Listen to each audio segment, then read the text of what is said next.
অনেক দিন পর শুক্রবারে আমি নিজের মতো নিজের পছন্দ মতো কিছু রান্না করে খাইলাম। আমি বাসায় তেমন একটা রান্না বান্না করি না, বাট আমার কয়েকদিন ধরে খুব তেহেরি খাইতে ইচ্ছা করতেছিল, তাই ভাবলাম এই শুক্রবার আল্লাহ বাঁচিয়ে রাখলে আমি নিজেই বানাবো। তো যেই কথা সেই কাজ, সকালে উঠে নাস্তা করে দেন আমি চলে আসলাম রান্না করার জন্য। আর আমার রান্না বান্না করতে ভালোই লাগে। আর যদি সেটা বিরিয়ানি, তেহেরি, রোস্ট, পোলাও এই ধরনের খাবার হয় তাহলে তো আরও অনেক বেশি ভালো লাগে। যাই হোক, তোমরা কে কে আমার মতো রান্না করতে পছন্দ করো অবশ্যই আমাকে জানাবা। আর এই শুক্রবারে কে কী রান্না করলা সেটাও কিন্তু বলতে ভুলবা না।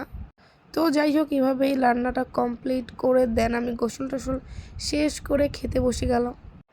যদিও আমি নিজের রান্না নিজে আসলে এত একটা খেতে পারি না, আমার কেন জানি ভালো লাগে না।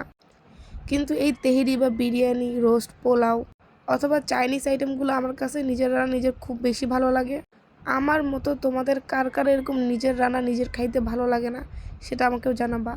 যদিও আমি এত ভালো রান্না করতে পারি না, তবে যতটুকু পারি আলহামদুলিল্লাহ খাওয়ার মতো হয় অবশ্যই।